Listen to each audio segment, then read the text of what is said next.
geru atọ ntị n'ala nụrụ ikoro ndanda ebe a chọkọtakwanụ mma ekwu abịagba m ihe eriri n'ikpeazụ gerenụ ya nnọọ Igbo mụrụ m Igbo m ji aba na Igbo m ji eme ọnụ bụ akụkọ ndị ahụ bịara ahịa n'ụfọdụ akwụkwọ akụkọ dịgasị iche iche bụ ndị nke bịara ahịa n'ụbọchị taa bụ Mọnde bụ abalị 24 nke ọnwa asatọ afọ 2026 n'usoro ndị Igbo ji agụ ahịa ha tata bụ Eke mma n'ụtụtụ taa ndị unu ga-anụ olu ha bụ mụnwa n'onwe m Uchenna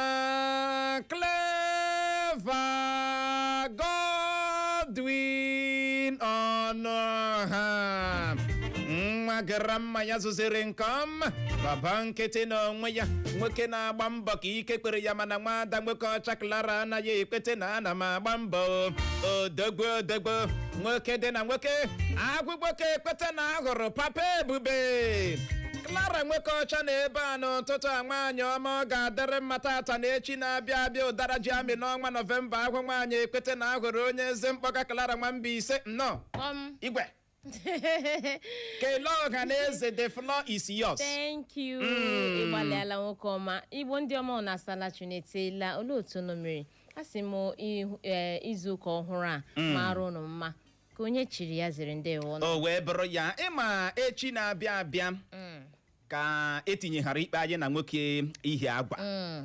Echikwa ka anyị na nwoke ihi agwa ga-ebujiji gbajie mbazụ n'ụlọ ikpe. Ọ ga-adịkwa hot. Are you ready? Agagazini m ọzọ nụ. Agaala m ekwuchitele m gị ọnụ gị. What do you mean? Echi wụ onye a Tuesday. Agaghị akpụtọpụzi ike fọrọ nụ. Ana m ekwutọpụ nke fọrọ mụ na gị m okwu a. Asị gị gbalịkwa bịa. Ewo my witness. Ị ga-agbakọta witness ikpe agbọ. Gị na-akọ ihe ị na-akọ. Ihe agwara m n'ọwụ dati one m gara last. Igwe anụmụ na m ga-abịa ọzọ nụ. Agbala m gị ya ugbu a. Ị ga-akpado onwe gị echi ị ga-agakwa ịwọra m witness. Gị na-akọ ihe ị na-akọ. Clara ekpekwala ka m gaa mkpọrọ. Ihe ọbụla mere m ọ ga-adị gị n'isi. Igwe anụm n'oke na. Ekpekwala ka m gaa mkpọrọ. Ị gwara m na anụ dala sị gị ekpekwala ka m gaa mkpọrọ. Ọkwa ịhụna ka m ji nwayọọ gwa gị ya. Okay, Uche, don't dey raise voice now. You dey raise voice now. I'm sorry. Ọ gị ma na cause ihe mere m ji raise voice a. Ịchọ gị ihe ị ga-ayanye aka ekwu na ị gaghị abụzi ma witness n'ụlọ ikpe. Uche, obi m ebuli m ịga. Ị na-enwekwa obi etili. Obi m ebuli m ịga. Ị na-enwekwa obi etili. Nwoke ihi agwa ị na-ahụkwa mmadụ ole ọ na-akpọ na-abịa ụlọ ikpe. Igwe anụ mụ na m ka ga-abịakwa ọzọ. Mụnwa ga-agwa gị. Ị nwekwara conscience.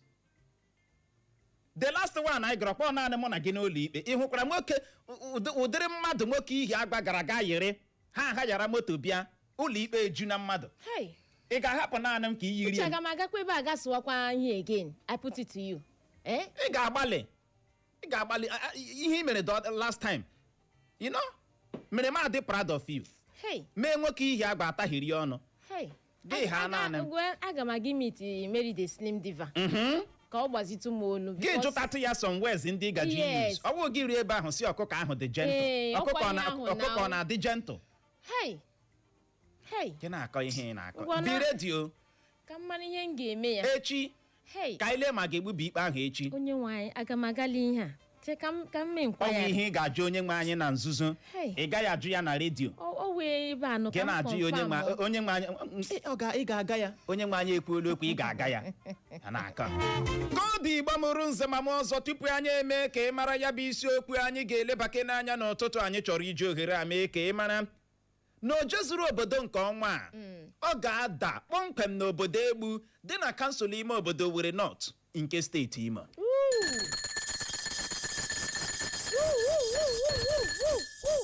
Ị bụrụ onye Egbu chebiri anyị maka na n'ụbọchị Satọde nke a na-abịa abịa bụ abalị 29 nke ọnwa Ọgọst anyị nọ n'ime ya anyị ga-awụcha kpọmkwem n'obodo ụnọ bịa mee ya bụ gịnị o jezuru obodo. Ebe anyị ga-anọkwa na-eme ya bụ o jezuru obodo bụ na All Saints Cathedral dị n'Egbu ebe a na-akpọ Ogodo Playground ịbụrụ onye egbu ime ebe a chebiri anyị mgbe ọ ga-akụ elekere 10 nke ụtụtụ. Anụrụ m na ndị be unu ebidola haziwe ihe, unu ebidola kwadowe.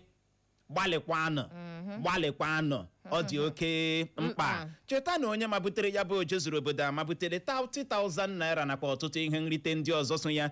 Onye dị otu ahụ na mmadụ abụọ ma ọ bụ atọ onye eze ya ga-akpọnye ya, ha ga-ayịrị bịa n'ụlọ mgbasa ozi Eko FM n'ụbọchị Mọnde na-esote ya. Anyị agba ha ajụjụ ọnụ gbasara ihe obodo egbu na-asọ na nke ha na-anabata. Ịma ọ dịla ụdọ ma ọ na-adịla ụdọ gị ma ihe ị na-ege.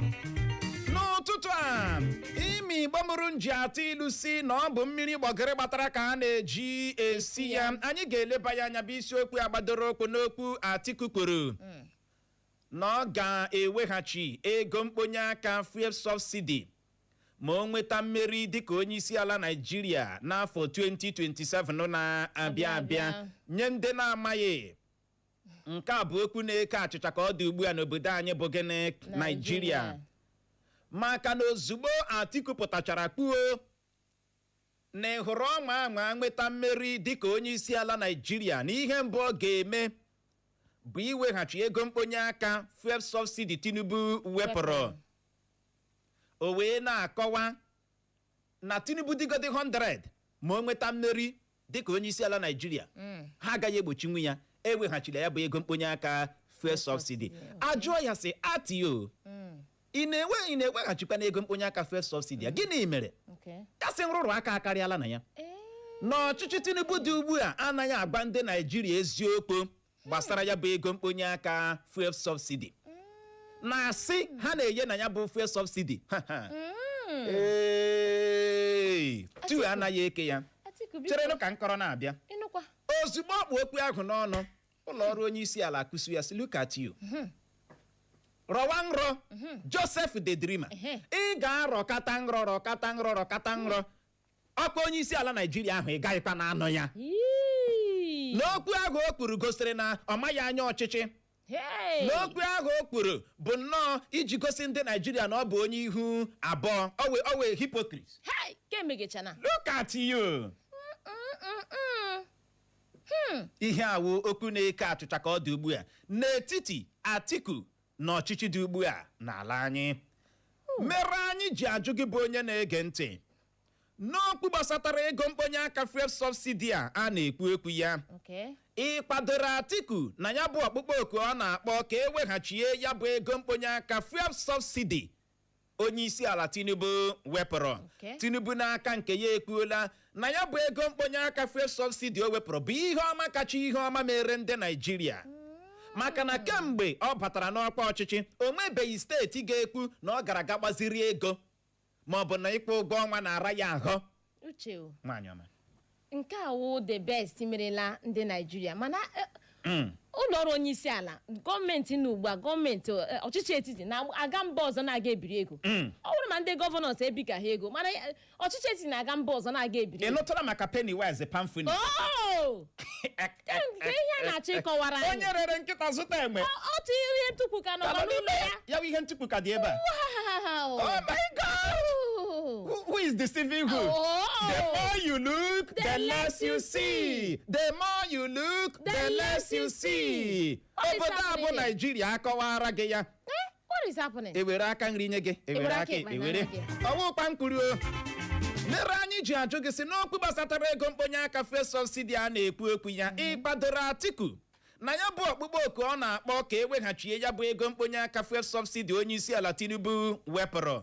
Kedu ebe ịkụ akụ na nke a? Ya bụrụ na ị nwere ọsịsa ị ga-agbalị bulie ekwentị gị zibatara anyị ozi na WhatsApp site n'akara ekwentị abụọ 07074913438 07074913438 ma ọ bụ gị gaa na Facebook anyị gaa ebe ahụ zibatara anyị ozi. Iruo na Facebook chọwa Eko FM 100.7 Eko FM 100.7 ma ọ bụ gị dee naanị Eko FM jiri capital letter dee naanị Eko FM. Kliki kpam kiriwe anyị zibatara anyị like kwa ma share ya. Ka ọ dịla anyị la akpụkpọ akụkọ van Vanguard. Gezie ntị.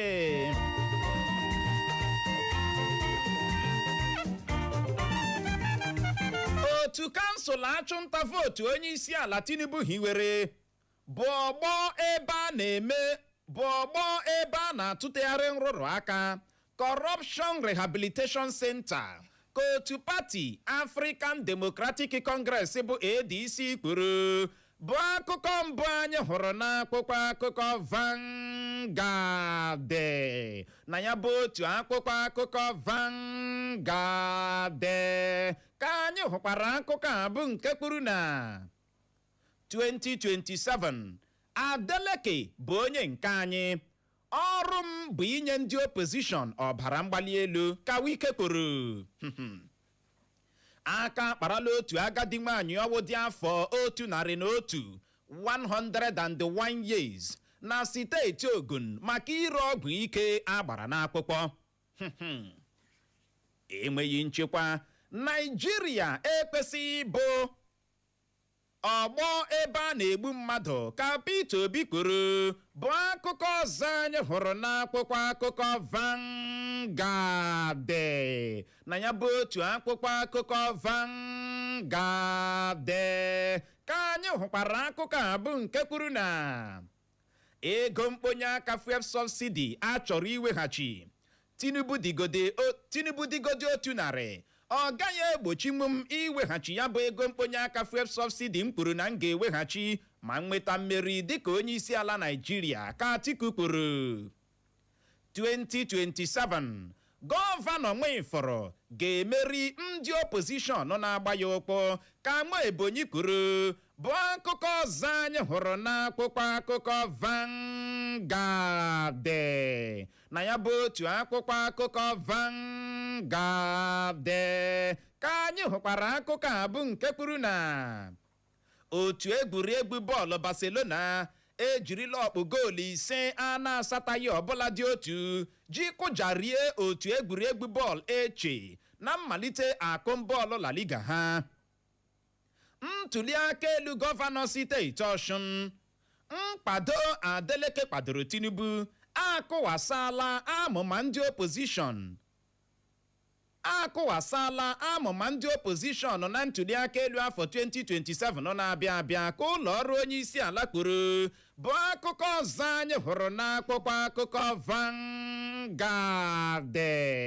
Na ya bụ otu akwụkwọ akụkọ Vanguard ka anyị hụkwara akụkọ a bụ nke kwuru na ndị DSS azọpụtala otu onye ọwa atọrọ na kansụl ime obodo Ọlụ nke steeti Imo, gbagbuo mmadụ abụọ tọrọla ha ma napụta ha ọtụtụ egbe ha.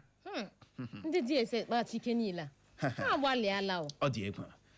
Ike bụrụ n'ọlụ nga ka ya bụ ebelebe nọ wee gbuo ndị DSS azọpụta otu onye atọrọ na kansụl ime obodo Ọlụ nke steeti Imo, gbagbuo mmadụ abụọ tọrọla ha ma napụta ha ọtụtụ egbe ha. Akụkọ ọma. Ama m na-agwọta ka ọ dị ụlọọrụ onyeisiala presidency apụtalakwuo na ntuli aka elu gọvanọ steeti Ọshụn na nkwado Adeleke kpadoro Tinubu akọwasala amụma ndị opposition na ntuli aka elu afọ 2027 na-abịa abịa. Ọ bụ eziokwu nwaanyị ọma? Ọ na ihe ha gwara anyị. Adedi ya. Otu egwuregwu bọọlụ Barcelona anọrọla n'abalị ụnyaahụ jiri ọkpụ goolu 5 a na-asataghị ọbụla dị otu ji kụjarie otu egwuregwu bọọlụ Eche na mmalite akụmbọọlụ La Liga ha. Kekwanụ ndị wu Eche ebe Barcelona adị egwu. Sị na ga-emerụ n'ha ahụ na Baka na-enye nsogbu. Baka na-enye nsogbu 5-0 n'ụlọ ndị a. Enyekata ha goolu nye 5. Okay, your home. Gwara ka ọ dị o ezigbote ndị akụrụ ha kụpụ ha mkpụrụ ọkụrụ n'anya. Barcelona na-ekwu okwu ịhụ ha ụmụ nchọrọ ndị a. Very no, but a na-awụ gangam ka o mee. Pedri ha.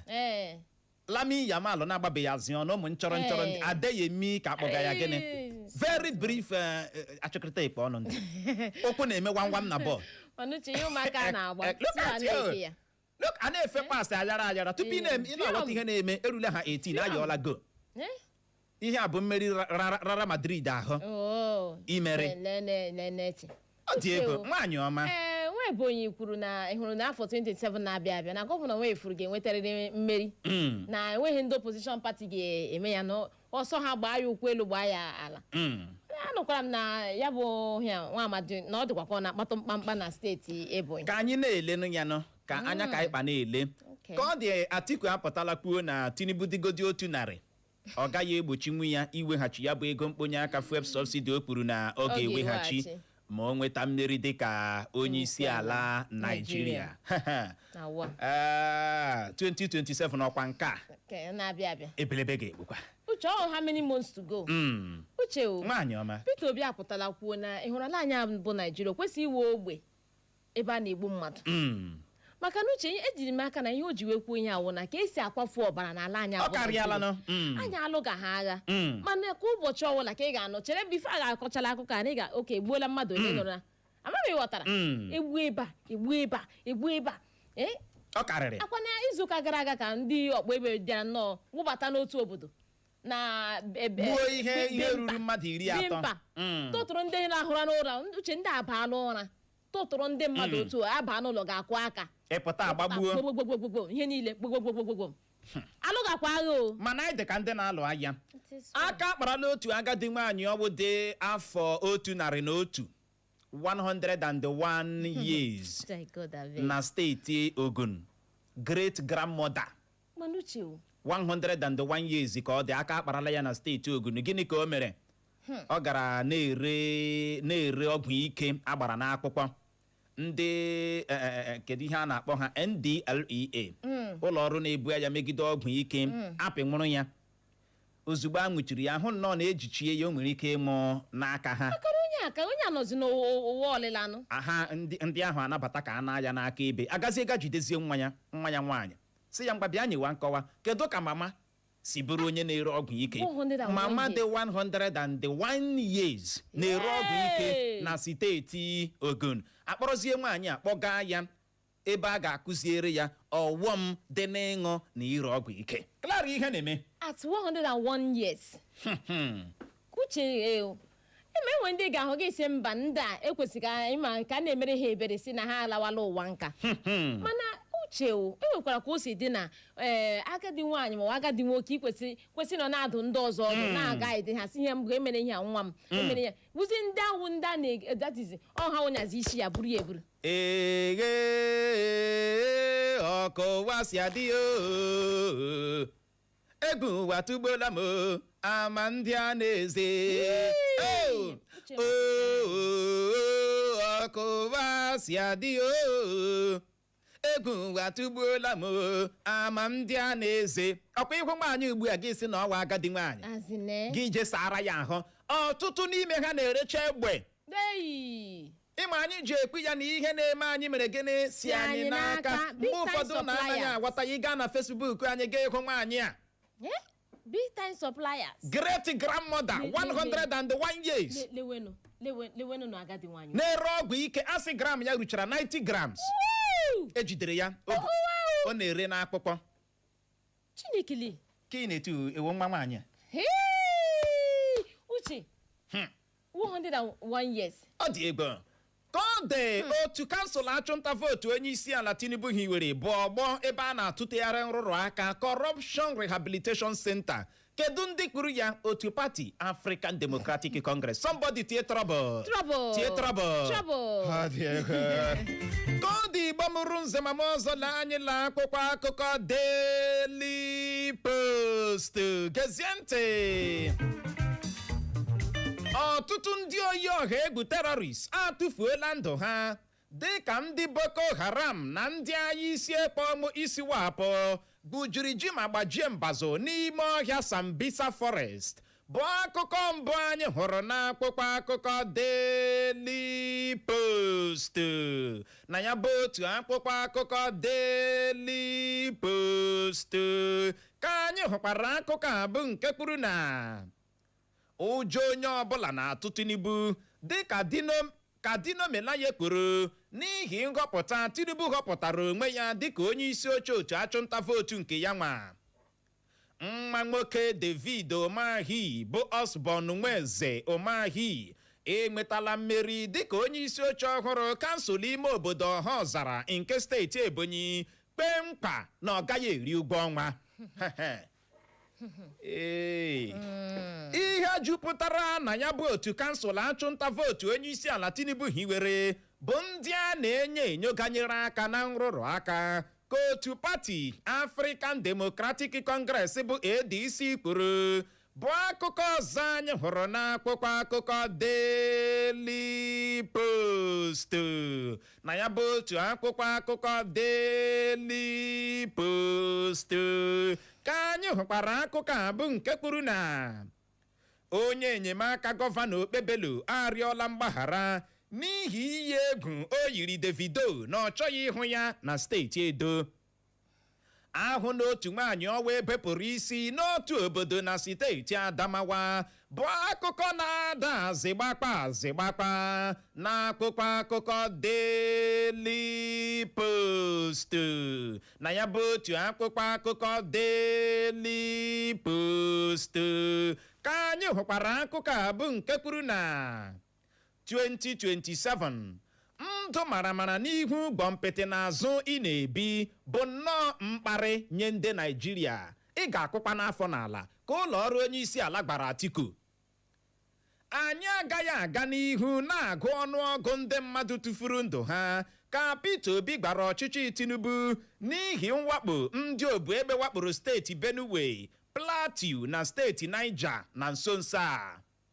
Ndị ọkpa egbe bandit amụnye n'otu obodo ọgbụ ọkụ dị ka ha gbuchara ọtụtụ ndị mmadụ na steeti Zamfara bụ akụkọ na-ada na wao na akụkọ akụkọ Daily Post.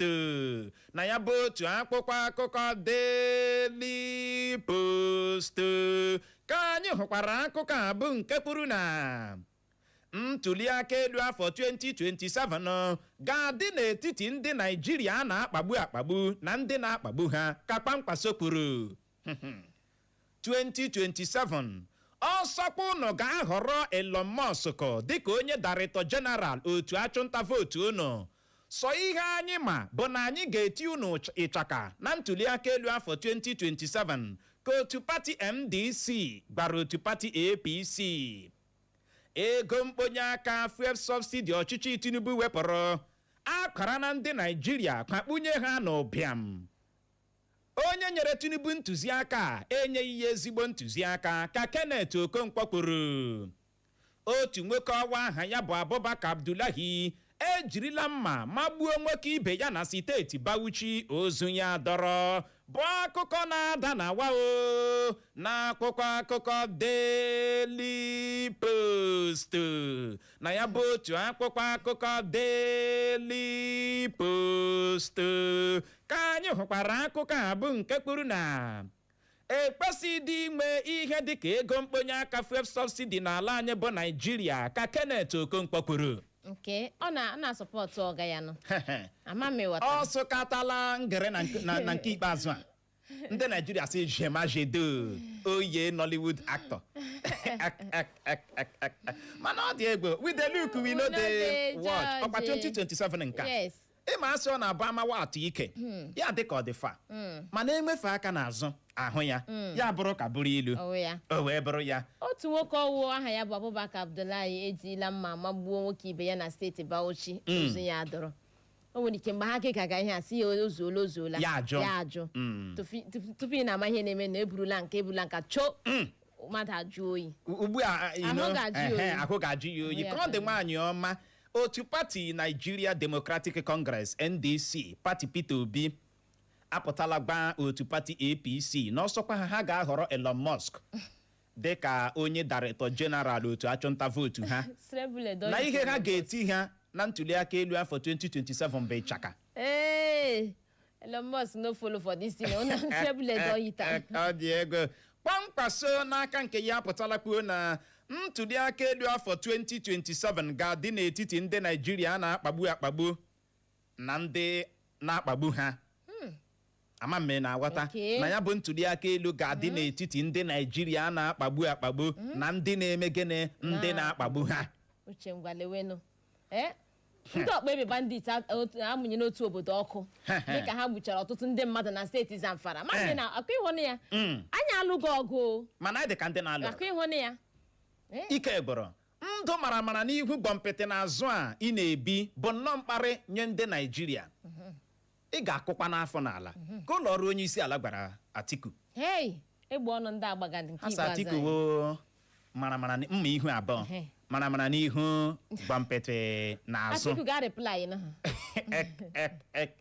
nwa nwoke David Umahi bụ Osborn Nweze Umahi bụ nwa ya dị afọ 28 28 years enwetala mmeri dịka onye isi oche ọhụrụ kansụl ime obodo Ọhazara nke steeti Ebonyi kpee nkwa na ọ gaghị eri ụgwọ ọnwa. Uche akụkọ akwụpụrụ ụnyaahụ meti ma agba n'aka Uche ozugbo nwa nwoke Umahi na-enweta mmeri a mbụ ya eburu Mike na-enweghị ihe ụgwọ ọnwa onwe ya ga-ana enweghị ihe dịka salari na a ga-eji salari ahụ edevelopụ kansụl ime obodo ma agba n'aka tie ikpere na ọ gaghị ana salari ya bịa ka nyenụ ya ma ya aka nọmba ka ọ na-akwụnye ka evidensi chokuo onye ka a ga-akwụnye ya n'aka ya onye ka a na-awọrị ha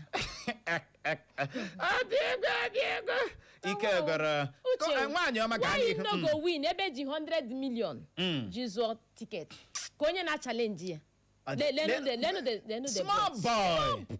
small boy look at mana nwa makwara mmụọ small boy na-eri ego 100 million uche na-akọ ihe ị na-akọ 28 years kansụl ime obodo who wan challenge am ọ gị nwa ọwọwụ ha ọgbọ gị uche no be your follow man gị na-akọ ihe na-akọ who wan challenge am ịpụta bịa zụọ ọkwa eluigwe ọ ga-ada uche nyenu m ego nụ inyena m ego m ji akwa akwa ọwụ 25,000 inyena m ya nonsense and ingredient inyena m ya akwa m goterele gị onwe na ka isi kelee m na ya thank you onwe na ka isi kelee m ime ka ala atụ times uche thank you uche thank you mana agana m amanụ ya n'otu ahụ agana m akwana ya akwa 25,000 onye gbaala ọha na eze na-egoterele gị akwa Ọgọst meeting uche ọha na eze na-ege ntị biko uche agbalịala ndị midia anyị abụrụ na akpa ahụ dị ọ na-egosikwa ọha na eze ka ha hụ ya ya na-akọ Ọgọst meeting nke ị na-ekwu ugbu a onye beghị m ego m ji akwa ya ọ na-abịa n'azụ oge tọdịla anyị na akwụkwọ akụkọ Punch gezie ntị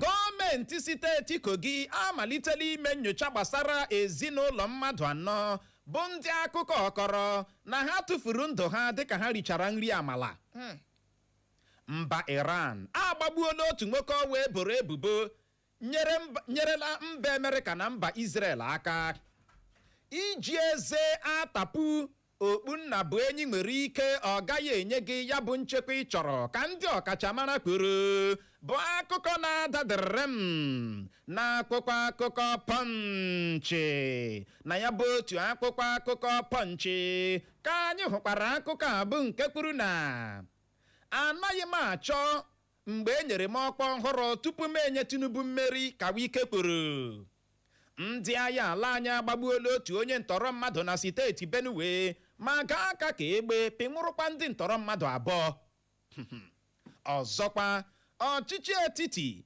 n'otu pati APC akụsuola Atiku n'ihi ọkpụkpọ oku ọ kpọrọ ka eweghachie ego mkponye aka Fuel Subsidy ndị obodo ụmụọkanne ohu baa na mgbe isii etipụrụla ọha na eze mkpu n'ihi okporo ụzọ ọjọọ na-emekpa ha ahụ na ka okporo ụzọ ka akwa nọ n'ebe ndị nke ndị ọha ji ka njọ a na-egwupụta mmanụ ala ebe a amaghị uche o a na-egwupụta mmanụ nọ n'obodo nda ka ihe mere nụ ha ga-eji enwe ụzọ mmanụ nọ n'obodo m ọ my local government why na road no go good na ọwụ na-arụrụ ala na awụwọ ọwụ na-eso na steeti Imo na anya ukwu ọwụ na-eso na-agwakwa m ọwụ ihe na-egbu anyị gwa m ka ọ dị ndị ọkachamara experts apụtala kwuo iji eze atapụ okpunnabụenyi ịma okpunnabụenyi ịma ya ama m ya ya amachaghị m ya o n'iji eze atapụ okpunnabụenyi nwere ike ọ gaghị enye gị nchekwa ịchọrọ ka o sevụọ gị na-agba gị na-ala free gị na-agba gị na-ala free na ị nwere ike dị ebe ị chọrọ iji eze tapụo ya defense adịporos Amen. Aghọta ebe anyị na-aga ka ọ dị Igbo bụrụ nsị ma mụ ọzọ nọrọ ebe ahụ agagharị ka anyị jee ije ebe ya chịgbuola ogwe ya lọtụta ka anyị jee nnọọ jee ṅụrụtụ mmiri ma kwacha akpịrị ya bụrụ ma anyị lọghachi anyị eleba ya anya bụ isiokwu ahụ anyị ji wụchaa n'ụtụtụ abụ nke gbadoro ụkwụ n'okwu ahụ Atiku kwuru na oge eweghachi ego mkponye aka Fuel Subsidy ma o nweta mmeri dịka onyeisiala Naijiria n'afọ 2027 na-abịa abịa anyị wee na-ajụ gị sị gịnị ka ị nwere ikwu gbasara nke a ị kwadoro ya nọrọkwa ebe ahụ agagharịkwala agagharị. It's the sound of the city.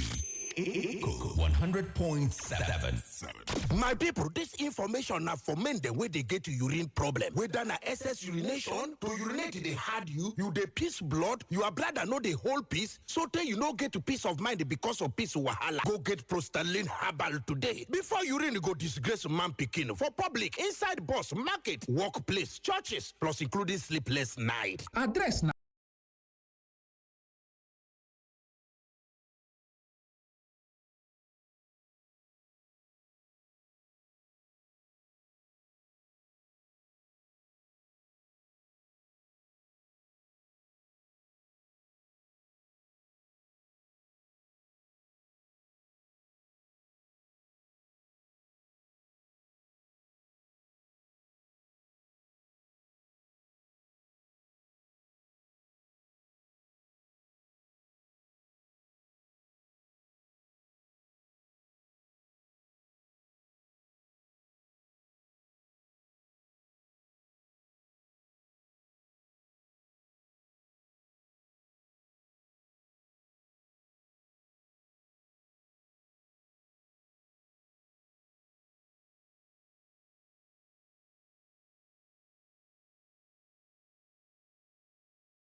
mara na adị mma ara ya dị dadarara ka ọ dị Igbo mụrụ nze ma ọzọ dịka anyị si wee gwa gị na mbụ n'ụtụtụ anyị ga-eleba ya anya bụ isiokwu ya gbadoro ọkpọ n'Okwu Atiku Abubakar kwuru na ọ ga-eweghachi ego mkponye aka Fuel Subsidy ma o nweta mmeri dịka onyeisiala Naịjirịa n'afọ 2027 na-abịa abịa Bukwanu nke ụlọọrụ onyeisiala kọwara dịka amaghị anya ọchịchị.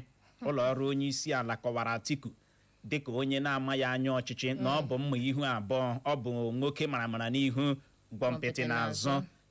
Gịnị mere eji kọwaa ya otu a? Maka na Atiku kwuru na ya bụ ego mkponye aka ọchịchị dị ugbu a bụ nke onyeisiala Bola Tinubu nọ n'isi ya bụ ego mkponye aka Fuel Subsidy ha wepụrụ na o jupụtara na nrụrụ aka na ha anaghị agba ndị Naịjirịa eziokwu gbasara nke a, na ya bụ ihe a kpakpurula ndị Naịjirịa otu a kpakpunye ha n'olulu ụbịam n'ụkọ. Clara nọ n'olulu ụbịam. Jehova na-agba mmiri. Jehova na-agba mmiri. Mana indirectly nọkwa n'olulu. Uche Jehova na-agba mmiri. Jehova na-agba mmiri. Why are you sounding politically correct? Jehova na-agba mmiri. Okay. Ama me na weta. Ike gara. Clara we politician. Ka weta.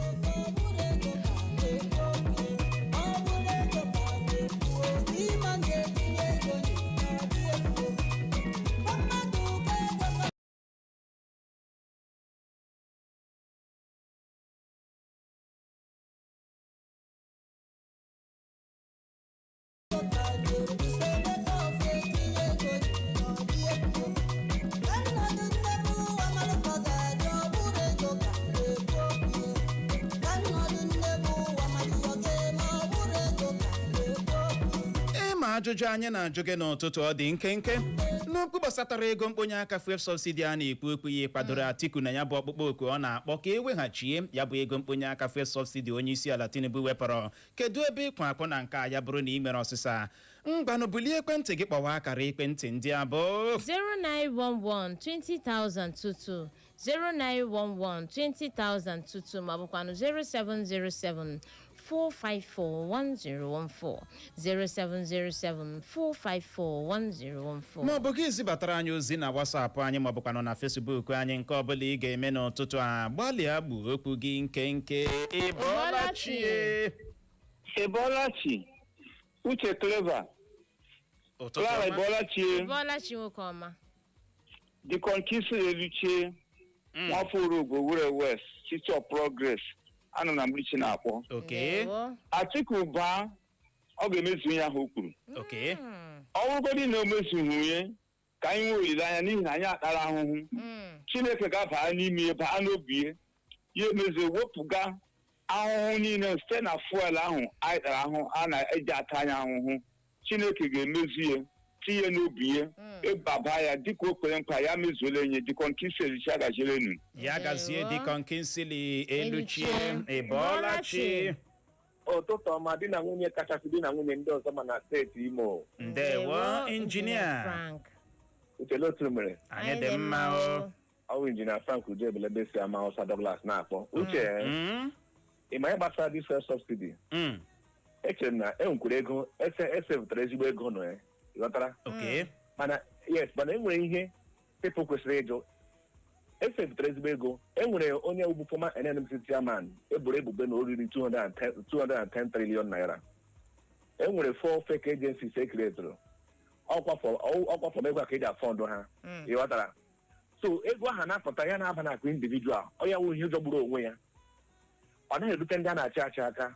Mana ihe m na-agwa ndị mmadụ wụ dịka 2027 election na-eru, enwere ihe nwere ike ime through our PVC na nghọta. Iro na-atụli unit gị ya wụ na enwere 500 registered voters. Biko ka ndị mmadụ gbalịsi ike gwa ndị presiding officer a ga-ewetarịrị 500 ballot paper. Ọ kweghị eme asịghị na ndị na-atụ vootu mmadụ 20 na polling unit ahụ.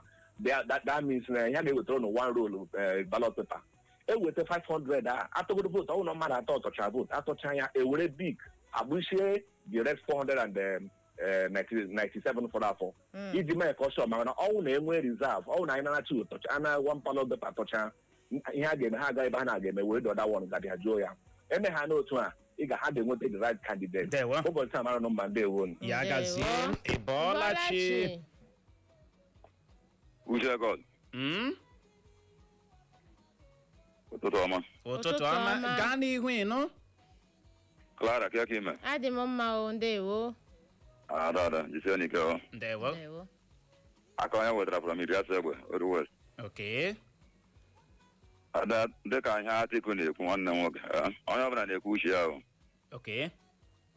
Uche ya ka ọ na-ekwu mana ọchịchị ababaghị ya aka oge na mgbe ọchịchị bazie ya aka were mara ma ọ ga-eme ma ọ bụ na ọ gara eme. Ndewo ya gaziere ya uche onye adịghị ya njọ ịma asị uche bụ akpa onye ọbụla nya nke ya ọ bụ eziokwu na aha m bụ uche mana ị hụrụ n'ụtụtụ onwe ya onye ga-anya m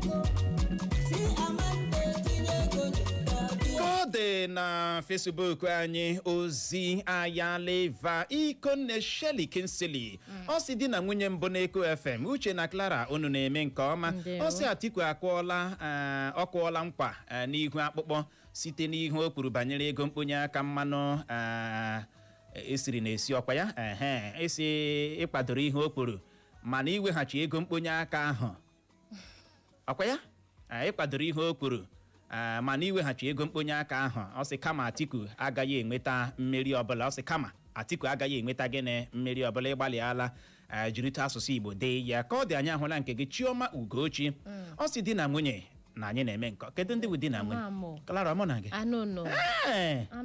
kachisi na-ekpuwe ọ sị Atiku ya jee Dubai jee gbaa arụkwaghị m na mgbe ọ bụ osote onye isi ala Naịjirịa ọ na-abara mgbe ahụ na-akpọ oku ewere mgbomgbo gọọmenti na-eresi ndị mmadụ nkịtị n'ọnọdụ ihe ndị oyibo na-akpọ privatization na ugbu a anya ukwu ya mekwara Peter Obi ji na-eji ọkọlọtọ otu pati PDP jizọkwa onye isi ala Naịjirịa n'afọ 2023 na ọ bụkwa anya ukwu ya mere Peter Obi ji na-ejikwa ọkọlọtọ otu pati African Democratic Congress jizọkwa onye isi ala Naịjirịa oge eji azụ ya n'afọ 2027 ọ na-abịa abịa na n'ihi ya jemajedo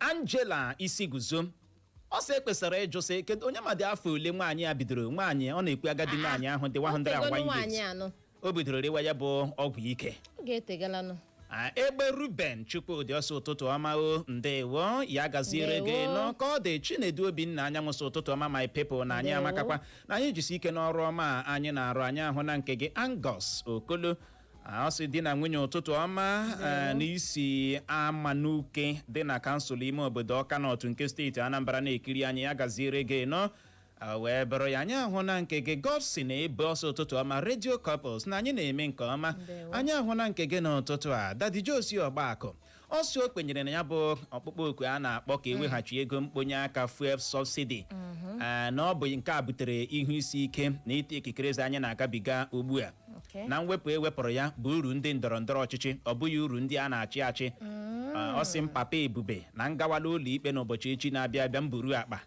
maka na o nwere ihe ọ na-ahụ ọ gaghị ere gị ana m ebu akpa agaje ma ọmụgwọ kansụl ọya bandị ọya ịbọọlachi brodoyo good morning. Ibolachi brodoyo. Brodoyo Wafobo, I'm calling from Mechanical Technology. Kankam. Agakwala itaha echi had na uregi tochi o yima gapi ni agawa. Atuma uregi bari isi ha o. Uche wa grandma. Topic kanji akwema na ndị a niile ji iwu elu Nigeria aha ihe megela Nigeria so unu hapụkwa na Atiku ma ihe megela Nigeria ọ makwa na matruli ewepụ onye subsidy ewepụ ha o jiri si agha ga-eweghachi ahụ eleghị anyanwụ to probe ndị APC at last so onye ọbụla ga-ewere PVC ka anyị kwachukwe n'ara ndị ọzọ hụ na anyị nwere chenji from 2027 ndị ga-eme ndị APC ọdịti anyị amaghị ka ha si wee chie anyị Brodoyo Nwafobo ya gazie Brodoyo ịbọọlachi Uche nọ na Clara ụtụtụ ọma nọ amụghị Okechukwu Eshi Maazị nọmba 1 na-akpọ. Gaa n'ihu Okechukwu.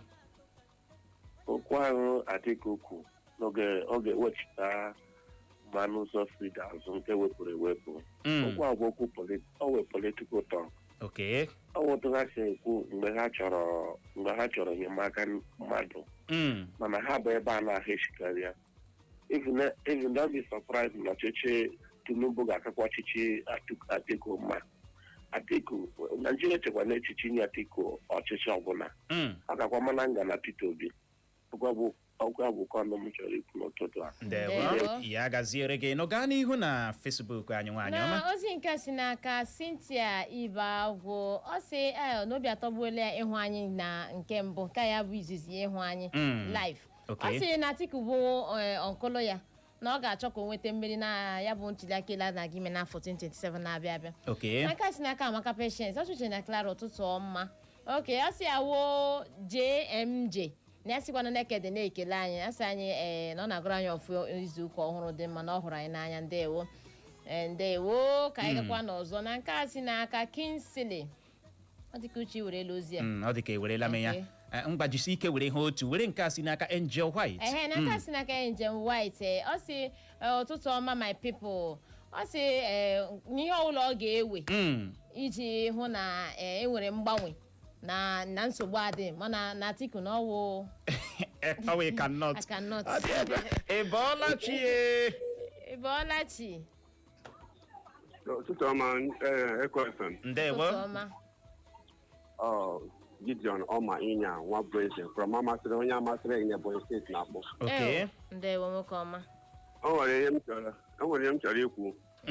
Nne m na Ebonyi steeti bete ihe Atiku kwuru eziokwu bete Atiku ga-azụ ike. Asị na enyocha asacha akwa agadi nwaanyị a ga-asapụta nsị. Ndị niile all the politicians nọ na Nigeria aka ha dị na Dangote refinery. This is allegedly. Ọ ya mere achọghị anything about fuel subsidy in Nigeria. Ọ bụrụ the best person na-abata na ọchịchị ị ga-ahụ ihe ga-eme na Dangote refinery in Nigeria and about refineries. Then ihe m chọrọ ikwu na Ebonyi steeti nwa Umahi nwere something na Ebonyi steeti si na ọ ga-eme for split salary ya.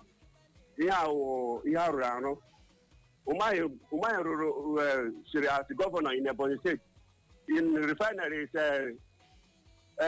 mineral resources nọ na Masri in our own community. Umahi were ya another 28 million allegedly every month up to now. I am in Nsogbu na Ebonyi and Akeze Njilinga. Umahi rere ya na-enwe 24 million. Why not that person ya ga-eme for 50 salary because of the hand with every day, every month they are still getting go and get that investigation. They ga ahụ ihe na-eme na Ebonyi State. Ndewo ya gazie. Ngozi si oje ọsọ ụtụtụ ọma Uche Godwin Papa Ebube na nwaada Clara nwaanyị azụrụ akwa ọhụrụ. Ọ sị sọpọtụ ịbịa na-akwado Atiku dịka ebe na-akwado ya na ntụliaka elu onyeisiala na ịnaghị akwado ya maka na ụkọchukwu na the same people. Ọ sị ya gaziere anyị ndị nke ya ka ọ dị Igbo mụrụ nze mama ọzọ asị ọta mkpebido fichawa ọnụ gị mara na afọ ejuwele ya ebe ọkụ nyụrụ sị wụsara ya ọwa. Ebe a ka anyị ga-enyetụ ya rekọm maka na n'oge na-adịghị anya nwere ndị ọbịa anyị na ha ga-anọrị one by follow. Ha na Clara ga-anọrị nwaanyị ọma ọkwa ịdị njikere gị na ha ịnọrị biso tụtụrụ mgbe ahụ onye ahụrụta ka anyị hụ ya echi ụbọchị nta ka chụwa na Owere nchi ya gazichara ọnụ.